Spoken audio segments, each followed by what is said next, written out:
Welcome back to our channel. Today we'll guide you on how to prevent group members from adding other members on WhatsApp. If you want to maintain control over your group and avoid unauthorized additions, this full guide is for you. Let's get started. Step 1. Open WhatsApp on your Android device. Locate the green icon with a white phone inside. Step 2. Tap your desired group. Choose the group where you want to prevent members from adding others. Step 3. Tap the 3 dots at the top right of the screen. This will open the options menu for the group. Step 4. Select Group Info from the menu. You will be directed to the group settings. Step 5. Tap Group Permissions. Look for the option that allows you to control group permissions. Step 6. Turn off Add Other Member.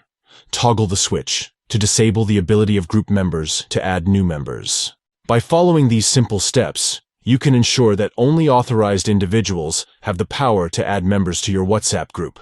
If you found this guide helpful, please give this video a thumbs up and subscribe to our channel for more useful tutorials and tips.